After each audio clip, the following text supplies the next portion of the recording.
CUT special series में एक बार फिर से आपका स्वागत है। इस एपिसोड में हम उन प्रश्नों को देखेंगे जो आपके परीक्षा के लिहाज से बेहद महत्वपूर्ण साबित हो सकते हैं।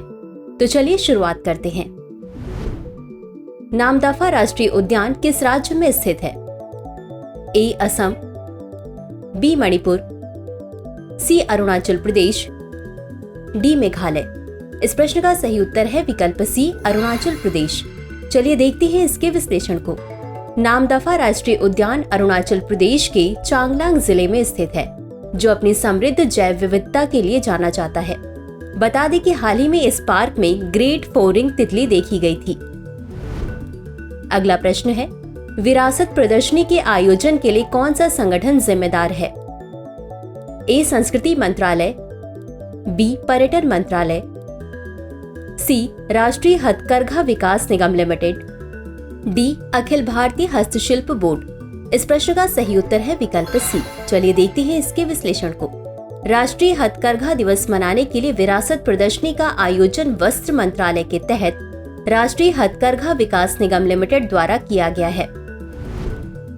अगला प्रश्न है, राष्ट्रीय प्रौद्योगिकी संस्थान कालीकट द्वारा लॉन्च किए गए नए वेब पोर्टल का नाम क्या है?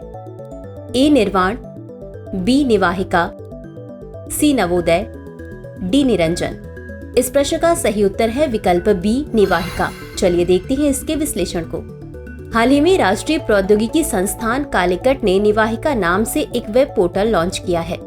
इस पोर्टल का उद्देश्य संस्थागत डेटा की सटीकता, स्थिरता और पहुंच सुनिश्चित करना है। अगला प्रश्न है, निम्नलिखित में से कौन सा अल्जाइमर रोग के निदान के लिए एक पारंपरिक तरीका नहीं है?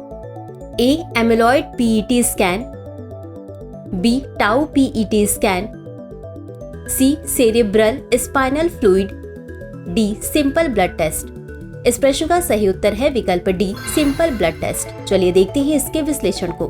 अल्जाइमर रोग के निदान के लिए पारंपरिक तरीकों में amyloid PET scan, tau PET scan और स्पाइनल टैप के माध्यम से सेरेब्रल स्पाइनल फ्लूइड निकालना शामिल है। अगला प्रश्न है, rim of the Pacific exercise 2024 कहां आयोजित की गई? ए हिंद महासागर, बी हवाई द्वीप, सी अरब सागर, डी भूमध्य सागर। इस प्रश्न का सही उत्तर है विकल्प बी हवाई द्वीप। चलिए देखते हैं इसके विश्लेषण को। Rim of the Pacific exercise 2024 हवाई द्वीप में आयोजित की गई, जिसमें 25 भागीदार देशों की भागीदारी के साथ नौसैनिक अभ्यास शामिल थे। अगला प्रश्न है, राष्ट्रपति द्रौपदी मुर्मू को फिजी की यात्रा के दौरान फिजी के किस सर्वोच्च सम्मान से सम्मानित किया गया है? A order of merit, B companion of the order of Fiji, C medal of honour, D इनमें से कोई नहीं। इस प्रश्न का सही उत्तर है विकल्प B companion of the order of Fiji. चलिए देखते हैं इसके विश्लेषण को।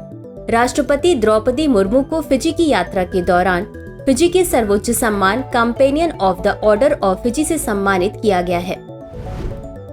अगला प्रश्न है, दक्षिण पूर्व एशिया से कौन से देश बिम्स्टेक का हिस्सा है?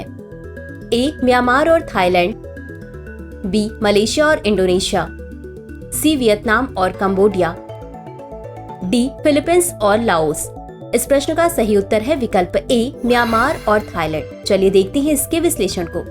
बहुक्षेत्रीय तकनीकी एवं आर्थिक सहयोग के लिए बंगाल की खाड़ी पहल में म्यांमार और थाईलैंड दक्षिण पूर्व एशियाई सदस्य हैं। अगला प्रश्न है, तंजानिया में ओल्ड डोनियो लेंगाई ज्वालामुखी की क्या विशेषता है? ए इससे सिलिकेट लावा निकलता है, बी यह पानी के नीचे स्थित है, सी यह पृथ्वी पर सबसे ऊंचा ज्वालामुखी है, डी इससे कार्बोनेटाइड लावा निकलता है।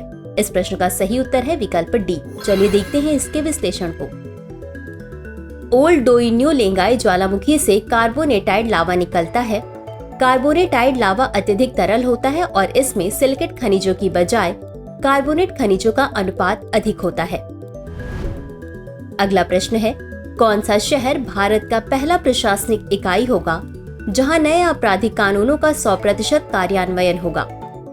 ए चंडीगढ़, बी नई दिल्ली, सी मुंबई, डी बेंगलुरु। इस प्रश्न का सही उत्तर है विकल्प ए चंडीगढ़। चलिए देखते हैं इसके विश्लेषण को। चंडीगढ़ नए आपराधिक कानूनों के 100% कार्यान्वयन को प्राप्त करने वाली भारत की पहली प्रशासनिक इकाई बनने के लिए तैयार है।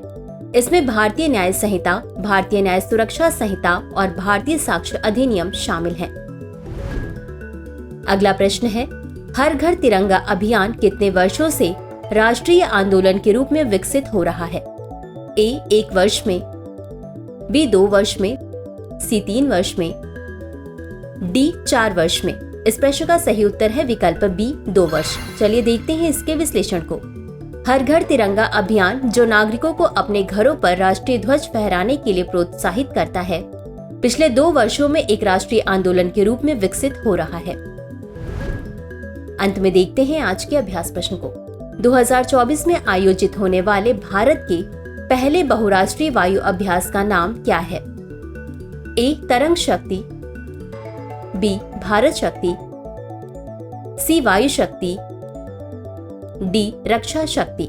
इस प्रश्न का उत्तर कमेंट बॉक्स में जरूर दें। आज के लिए बस इतना ही। धन्यवाद।